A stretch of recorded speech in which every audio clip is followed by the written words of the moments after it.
What it do? What's cracking? Hello, hello. Welcome to the first episode of the Team Stronger Together podcast. I don't have dope cameras or sound systems or microphones or whatever, but I just couldn't wait no more to really start putting this out there. So welcome. I hope the sound is good enough and that you can hang in there with me while I start this project that I've needed to start for a long time. What is this? Well, we're gonna launch this January 2nd, Sunday at 7 o'clock. Every Sunday at 7, I'll be on the Instagram for a little bit at at my spot, which is We Are Working Together, and I'm gonna spend time talking about what's coming up on the podcast and all sorts of stuff.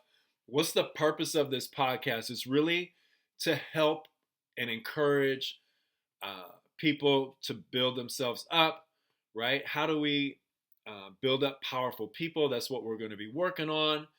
And we're really going to learn and use the power of this concept of watch, do, teach, which I'll get into in a little bit.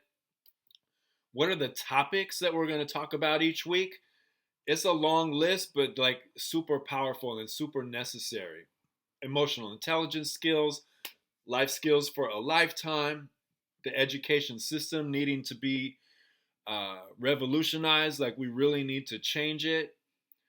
Social justice, not issues, yeah, issues for real, but what's it going to take? How are we going to move forward in issues that affect this country? All right, we're going to have a segment about parenting, which I need a lot of help with. Parents, guardians, are going to be all the issues are going to be talked about. How do young people deal with parents, parents dealing with young people? What can we do better? All that kind of stuff. And then lastly, athletes. There'll be a portion on how do I be more effective as an athlete, which really, though, is not just pertaining to athletes and athletics. Performance stuff, it pertains to all different areas of life. All right. So that's going to be a really interesting thing. And like I said, it's for everybody. On this first episode, I'm going to be running my mouth a little bit, but also we're going to gain wisdom from folks like Jason Mayden and Dr. Brene Brown and Dr. Andrew Huberman and Julie Lythcott-Haims. Also, Koya Webb's coming in. I'm laughing because she's not really coming in, but I'm going to use her wisdom. And then lastly, from you, I have information and wisdom from young people that are either in my classes or that I just work with through other organizations. We're using their wisdom too, because that's really crucial. Also on January 2nd, I'm going to start, to the best I can, being on TikTok, maybe once a day, maybe once a week. I'm not sure, maybe a couple days a week. Having daily reminders for emotional intelligence and mental wellness life skills. All right. Also, what I'm really excited about is we are launching the free course. The free class is called The Power of Preparation. It's not a long class, but it's powerful. I think interesting. And at the end of it, you will be certified in emotional intelligence. That's right. I'm like all these other people that charge people, thousands of dollars for their course and you leave with a certificate of blah, blah, blah. I'm like, I can do that and we can do it for free and walk out just as powerful and being able to make our communities better from this course. All right. And then I'm going to at this project called Team Stronger Together with the Wisdom Warriors. This project I've been working on for a couple years. It is ready to happen, and it's using the elders in our communities as, like I said, wisdom warriors that will really benefit our youth, those who are not elderly yet, but working like me, I'm working my way towards being elderly at 60, almost 61. But we're going to use the elders in our community to really lift up our communities. All right. So who am I? I'm Michael Gray. That's my name, right? And I come to this space as a learner. And I say that with all humility. and with all like excitement, because I don't ever walk in knowing it all, because I don't. I walk in like, man, what can I learn from that person or from this situation? But I also believe I have a lot to offer. All right. And my wife is like, bro, you got to tell them about yourself, what you've done. So I'll do that really shortly. 37 years as an educator. I started in 1984 as a substitute. I've been an elementary school teacher. I've been a middle school teacher, a high school teacher, middle school counselor, high school head counselor, high school counselor. Right now, I am the care center counselor at Long Beach Poly High School, where we do mental health and life skill assistance for, we have 4,000 students. I see anywhere from 1,200 to 1,800 students a year, help them with relationships, with anxiety, depression, just, I mean, everything. And we have peer counselors. We teach peer counselors, which is also what I do. I teach 5 periods of developing future mental health professionals, social work. They're called CTE classes, like career tech ed classes. Um, and I'm here, like I said, I don't have a studio or nothing, and you will hear my kids, my younger kids, in the background. So I've worked for California, not worked like getting paid, but I've worked with the California Department of Ed. I've been blessed to create lessons with the Greater Good Science Center at UC Berkeley. I've been working with a consortium, a group of like-minded, not like-minded like that, but people who are working together on the same topic with community college professors, high school teachers, and community organizations, where we're creating a template for all schools to high schools, especially working with community colleges to develop pathways to develop mental health professionals. All right. So that's me. I've also been featured in an article with the California School Board folks. Interesting article, where this is before the interview was before the pandemic, and it came out like right when the pandemic closed stuff down in spring of 2020. And it's just, I don't know. I think we just been telling what was going to happen for many, many years, and it's happened. And so here we are. Let's get started. We're going to start on this watch, do, teach thing. And I'm not dissing phones. I'm not dissing social media when I say this. All right. But we have to stop scrolling and start doing. We spend a lot of time gathering information and gaining information 24/7. Like, it's nonstop, whether you're on your phone or TV or whatever. We gain all this information, but what do we actually use, both in our personal life and out with friends and family and coworkers and at school? How much are we actually putting into practice? So it is time to stop scrolling and start doing. And one way to help with that is to, whatever your screen time is, I encourage you to check it out, cut it in half. Okay? And what is this watch, do, teach thing I've been talking about already? It is like, look, we need to learn skills. We need to gain knowledge. We need to gather information about what's going to help us personally, and once again, what's going to help us community wise, society wise, right? But that's not enough. We have to actually do it. We actually have to practice it. All right. And that's such a big deal. It's such a big deal, because actions is what create our moods. Actions are what create how we feel about ourselves. Actions are what create habits. All right. And then that leads to change. That leads to growth. That leads to all that stuff. That's not even enough, though, because now we need to be willing and able to share that knowledge and to share the practices and to encourage our family, friends, coworkers, classmates, whomever. Like, let's do this together. We're going to struggle through this together. All right. And we're not going to try and be, perfect at it before I share it. No, struggling through it together is really the magic of emotional intelligence, of these life skills for a lifetime. All right. So to kind of highlight this, I'm going to show you 3 really short clips. First one is Dr. Andrew Huberman. He's from Stanford. Super dope. And let's hear what he has to say about kind of what we're going to be talking about. Here we go, really short.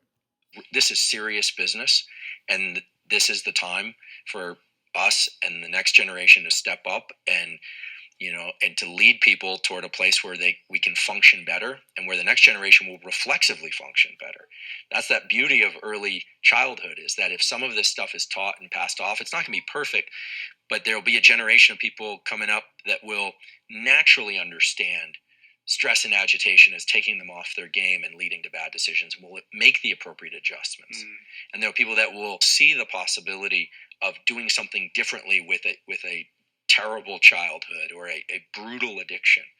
And I think we need more stories of success. I think it's easy to look out there and see all the things that are going wrong, and we need to keep paying attention to those, but we need these beacons that draw people forward.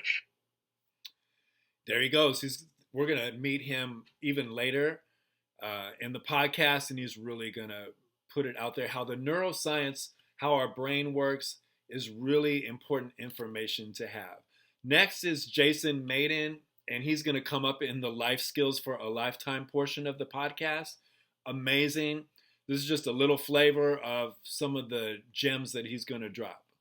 I don't believe that I'm so great that I don't have the ability to go through difficult circumstances. I think it's necessary in order to realize your greatness, because when you're tested, you are given the ability to have a testimony. So you can't have a testimony without a test. And just, in my life, I've been tested significantly. And each time, I've developed a new skill set or a new muscle to help me run this race. All right. He's amazing. I love him. And then this is Julie Lythcott-Haims. She's going to come up in the parent portion of the podcast. This is just her talking about her interaction with college students in terms of them and their parents. Here we go. This is just a short little blurb from what she's going to do later. But there's so much room for variance, for difference. We have some core things in common, and yet each one of us is this unique, precious thing. I like the poet Mary Oliver is very much in my heart as I talk to young people.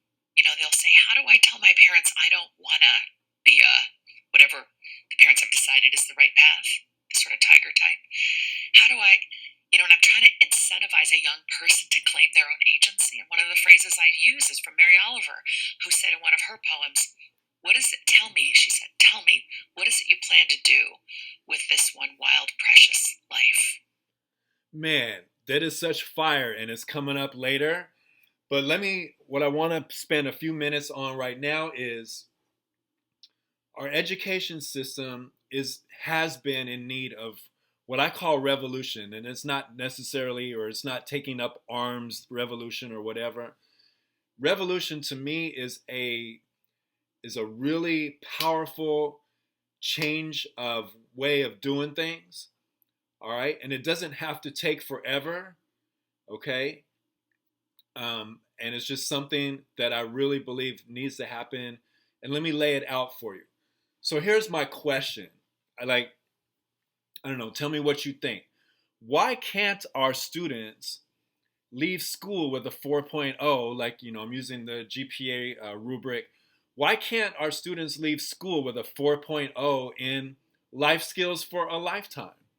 Why is it that we only have students leaving school with whatever GPA in academic stuff? And none of this is to minimize academics at all. All right. But those of you that are grown, how much do you use what you learned in high school in terms of the academic part? Some of it, maybe every day. I bet you $1. A bunch of it, none. All right. And once again, this is not giving our young people permission to not work hard or not try or not do their best. That's not what this is about. So watch.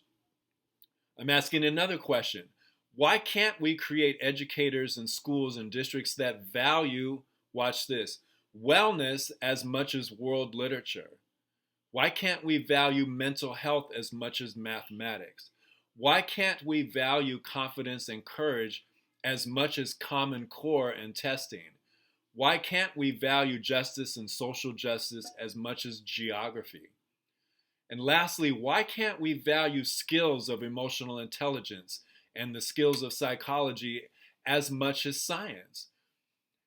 When you pose the question like that, I don't know, it's pretty hard to refute that those are just as important as the academics that I laid out right there. Here's the wisdom that I was talking about earlier from young people that I work with, that I run into. When students were asked during empathy interviews is a strategy that I use, that I learned from Californians for Justice, which is an amazing student advocacy group run by students, run by grown-ups with students. And here's the question that we posed, or that I posed to the students. What do schools need to do better or do differently to help students for real, for real? When you're working with young people and you pose your question or a statement with for real, that heightens the importance of what you're talking about, right? So for real, what do we need to do better or do differently? And here's what they came up with. And this is not just like one-off answers. These answers came up over and over and over and over again. It was based on, I think, well over 200 students' responses. Classes based more on life skills, real life, future oriented. Get rid of standardized testing. What do you need to do better? What do we need to do better or differently? We need classes that deal with health, with mental health, with relationships. We need smaller class sizes. We need, I'm going to say this because it's about teachers, but I want to preface it by saying, look, I'm a teacher. I love teachers. Teachers are like so crucial to our country, to our communities, to the world. They're everything, okay? But our teacher training programs are antiquated. The professional developments that we are thrown into as teachers are not really effective because they don't deal with root causes of stuff. They deal with symptoms. All right. So I'm not like, this is not teacher bashing. This is teacher encouragement. This is educator encouragement. Our educators are going through, have been going through so much forever. Okay. And which is why we need to revolutionize the education system. Its focus on test scores, on all that kind of stuff is crazy, and it does not give educators space to be themselves. And so anyway, those we'll deal with that in more podcasts to follow. All right, but here's what students said that would help with schools to do better and do differently. Teachers need to understand that all 7 of them are assigning work that each takes hours after school to complete. Here's some more thoughts from young people. We need to make our schools work better to help students. We need to integrate the school and the community. They know that there's a disconnect between families and schools. All right. Everyone should be required to take a mental health skills class. And I always go further, like we need all aspects of schools to be working through mental health, life skills, emotional intelligence, skill building on the daily. We'll work on that as the podcast continues. Students want a stronger school community, meaning there's too much of a disconnect between teachers and students. Too many teachers create a superiority situation and a lack of understanding. All right. And there's always been a tension between students and teachers. There's always a tension between teenagers and parents. That's kind of like built into the cake, right? So how do we work together, struggle together, which I said much earlier in the podcast? How do we struggle through all this together, which actually helps build relationships? That's the purpose of this podcast. All right. And then lastly, students want to promote learning real knowledge instead of what's needed for a grade or to pass a test. man. And that includes AP classes, which is all knowledge, quote unquote, knowledge towards passing a test. All right. Here's what our parents said. This is a study of 2,000 parents, not my parents, but from Fordham Institute. All right. And they did this study on, there's a term in education speak called social emotional learning, SEL. And when parents are given like surveys about SEL and social emotional learning, they don't like it. They don't understand it. They think it's taking away from academics and so on and so forth. So therefore, there's a very negative perception of SEL. There's a negative perception of SEL, social emotional learning, amongst our teachers because it's been presented wrong. It's been done wrong. Okay, and we're reaping the benefits of that, and there's not benefits in a good way because people are just not wanting to do it and they don't understand it. However, when you take that term out and you just go item by item, then parents are all for it. Then teachers are all for it. So learning how to set goals and work towards achieving them. 93% of parents are like, yeah. Approach challenges in a positive, optimistic way. 91%, yeah. Believe in themselves and their abilities. Of course. See, these are all emotional intelligence skills, but they require practice. They require skill building. They don't just happen. Parents want their kids to be able to navigate social situations. They want their kids to be able to respond ethically. They want them to prepare to be an active, informed citizen, to understand and express and control their emotions. They want their kids to stand up for people of different backgrounds. They want their kids to be able to empathize with the feelings of others. That's emotional intelligence skills. And yet we refuse to really teach them in a way where people will be able to watch them, learn them, right? And then practice them, which is the do part, and then to share. And now you're building a community. All right. And last about this part about why for this podcast, why are we trying to elevate emotional intelligence skills equal to academics in schools? Because out in the real world, after high school, during college, after college, in careers and businesses that you own and all that, this is what's important. All right. Number one, whatever you do, you got to get good at it. All right. And we have to develop the skill of how you do anything is how you do everything. And the skill of not giving up, which is really the skill of perseverance.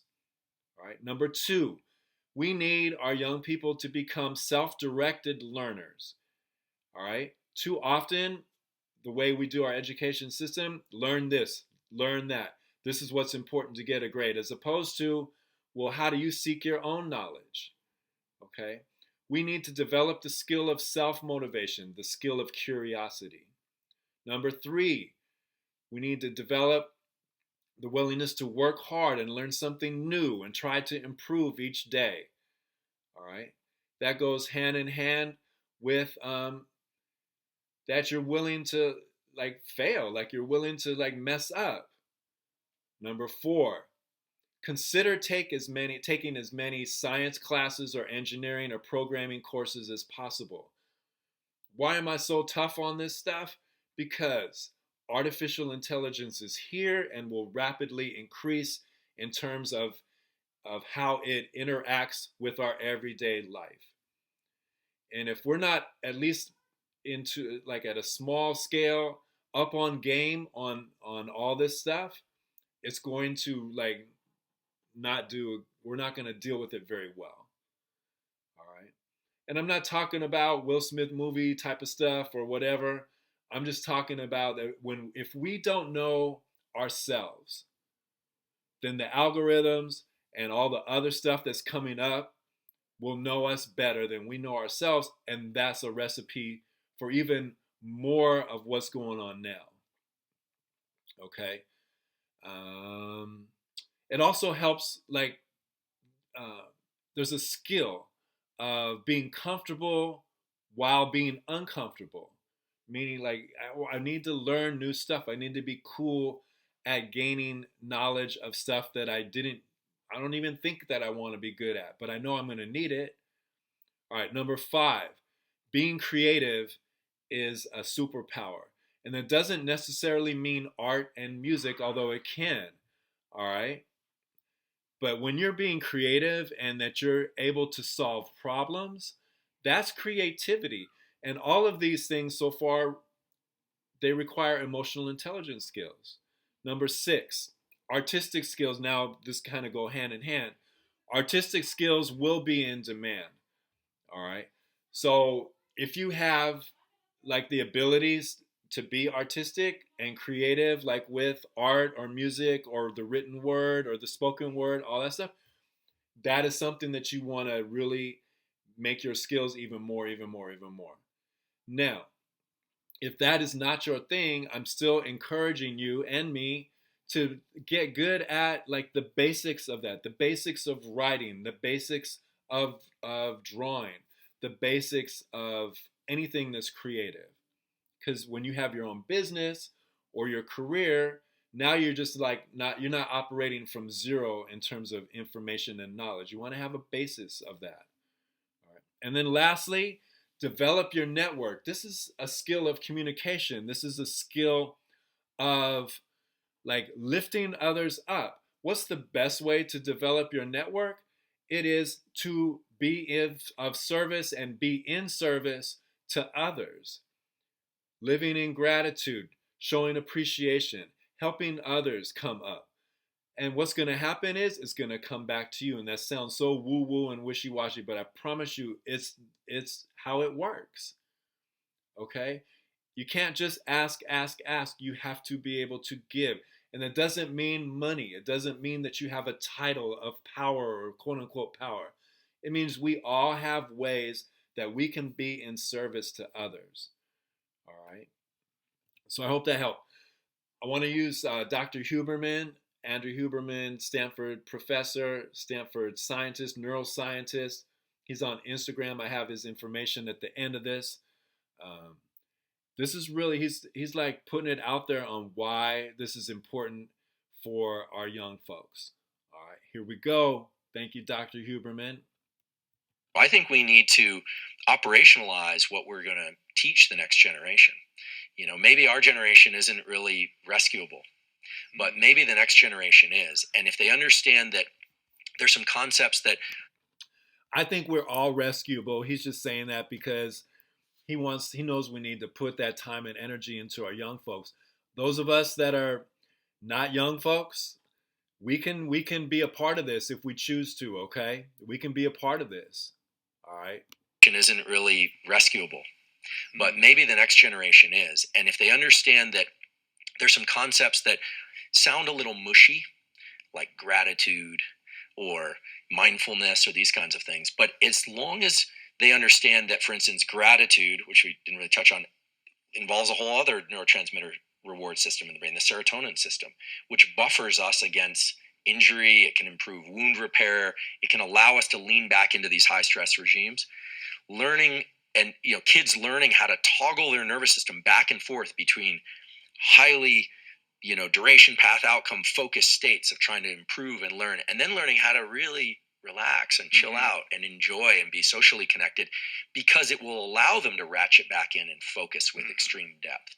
I think in doing that, we might not get every child to learn how to do that, but if we can distribute that information widely enough, and there's so many brilliant examples and beautiful examples, yours, David's, many others, of people that have been able to tap into those systems intuitively. If we can get that information out there, I really believe that at least a subset of those kids will grow up to be the leaders that our species really needs in order to get through this next filter. And right now we're feeling the stringency of that filter. And I think our level of autonomic dysregulation as a species, the fact that we're here right now, says, okay, here's the task. Are you guys going to figure yourselves out? You got this forebrain. My dog doesn't have the forebrain I've got. Yeah. He can't figure it out, but we can work this out. And it'll involve technologies like devices to measure how we're doing, maybe some machines to guide that. That's a different discussion, but I think it's entirely possible. And I think that's the evolutionary pressure that we're in right now. And I think that the next generation, if they can hear about it and learn about it, is going to meet that demand. Our species has done it for every other demand. I toggle back and forth between extreme optimism and dystopian despair, because this is Rich Roll. This is his podcast. I love him. So he's talking about his perception on what they're talking about. Like, can we do this? And he goes from, like, I don't know, to no, we can do this. So that's where we're coming from on the Team Stronger Together podcast. Is this is going to be hard, but we can do this. On the one hand, you described the experience of going to therapy and, how that was kind of, novel at that time, but we're not in that place anymore. And everybody's got a smartphone, and there's, Headspace and Calm and Waking Up and all these incredible apps, and mindfulness is part of the mainstream modern vernacular. Like, these kids are growing up not only aware of these practices, but amenable, and it's being done in the households in which they're being raised. So I want to interject because this is our podcast. So what he's bringing up is a really important point. We have, back in the day, we did not know like really what anxiety was or depression was. We just didn't know. And now everyone knows. So we have normalized the symptoms, meaning everyone knows what anxiety is, depression is. Oh my God, I'm feeling this. And that's a good thing. It shouldn't have been for so long, stigmatized and put under the bed and everything. So that's good. However, what we have not normalized are the skills and the strategies that help us deal with stress of life, to deal with relationships, to deal with just how our brain works on the normal, which we'll get into later. So normalizing the symptoms, okay, but you can't normalize the symptoms without normalizing what's really going to make you powerful in dealing with everyday life. So now everyone's walking around with the symptoms, but not knowing what to do. Okay? So here we go. Thank you, Brother Rich. You're a good man. Which I find to be, that's an amazing thing. I think there is a consciousness, that is emerging out of these young people that hopefully, we can rely on to solve some of these problems. And then, I just think about the endless scrolling and the social, I'm just like, oh yes, well, I think it's clear that most people, young or old, are content to be passive consumers and spend out their dopamine doing essentially meaningless activities and consuming food and consuming air and light that is basically damaging to themselves. And I don't think they care. I think our species, let's be fair, our species is non-essential. Well, no, I didn't say that.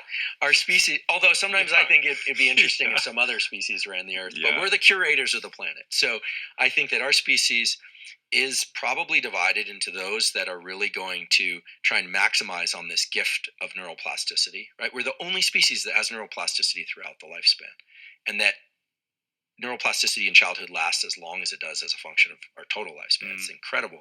So we were gifted this, and I think some people leverage it and take advantage of it, and other people don't. And I think we need to accept that we're not going to get everybody. But what we need to do is attach the reward systems of society, financial, socioeconomic, et cetera, to the kinds of behaviors that is going to give rise to people that can lead us into the next 100 years and 200 years. Now, that is not saying, do away with monetary systems, or actually the opposite. I think that once people start to realize that you're high-performing elite military, your high-performing athlete, your high-performing academics, your high-performing business people, they actually have practices that they use to regulate themselves in order to not just perform better, but sleep better. And not just to sleep better, but to listen better. Not just listen better, but incorporate ideas that allow them into states of creativity and states of mind that really lead to new and exciting ways that humans can interact. And many people will just be consumers of everything they produce. Well, all of what's great about new media is that we've democratized access to this information, and we're able to realize that that these people are not just freaks of nature, but that they have a methodology, and they've created this canon, this toolkit, and these practices are available to everybody. It is within your power to take advantage of these things to take better control of your life. And we've never seen anything like that before in the history of humanity. And I think that bodes well for the empowerment of the next generation as well. I do too. As you can probably tell, I'm optimistic. Yeah. I have to be, because otherwise I can't justify the work that we're doing. But I think that there's so much interest now in psychology and the brain and the self, in physical fitness, which, I think it's fair to say is inextricably linked to mental fitness. And the fact that people are so curious about what other people are doing and what are the paths to success, and what are the resources for trauma and addiction. I think there's been a kind of swarm of information. It's been hard to sort through, but I think 2020 is our is our sort of call. I keep calling it a call to arms, and because I guess I do feel that way. It's very serious. This is serious business, and this is the time for us and the next generation to step up and to lead people toward a place where we can function better, and where the next generation will reflexively function better. That's that beauty of early childhood, is that if some of this stuff is taught and passed off, it's not going to be perfect, but there will be a generation of people coming up that will naturally understand stress and agitation as taking them off their game and leading to bad decisions, and will make the appropriate adjustments. And there are people that read David's book and your book, and will see the possibility of doing something differently with a terrible childhood or a brutal addiction. And I think we need more stories of success. I think it's easy to look out there and see all the things that are going wrong, and we need to keep paying attention to those, but we need these beacons that draw people forward. And I say that from a place of experience. I mean, I used to have to find it in books in the bookshelf. There was no online back then, or in mentors, and you have to forage. I think kids, they have to have that foraging capacity. They can't just sit there and wait for it to rain on them, or for a parent to dump it on them. But I trust that they're out there and that they're going to figure it out. Just like you're doing on Instagram, you're dropping these videos basically every day, right? Like more little lessons on neuroscience. I'm trying to show people that I have a kind of no acronym rule, so I don't like embedding things in a lot of complex language. Sometimes I have to use an acronym, but teach people a little bit about how their brain works, how it interfaces with psychology. Everyone's got different goals and purposes in the world, but that scientists are normal people, and that hopefully science has something to offer, but it's not going to happen if I'm vaulted in my lab, or my papers are read by the 12 people that care enough to read the paper start to finish. Right. So I'm doing it. There are others out there, of course. David Sinclair's doing it. Sachin Panda's doing it. I'm trying to recruit more people from the scientific community to do this. I think it's our responsibility. You paid for it. It's your tax dollars. There's a tremendous cost to doing science that is not often discussed, but I don't really consider it an option. I consider it my obligation, and I'm going to keep going. There you have it. This is the end of part one there's going to be 3 parts for this podcast each week. 57 million pre-K through grade 12 students in the United States that we refuse to, as a system, teach the emotional intelligence skills that will benefit everyone, life skills for a lifetime, which is what Dr. Huberman was talking about. All right? So this is the first part. We need to revolutionize the education system. All right, let's get ready for part 2. It's going to come up. All right, peace.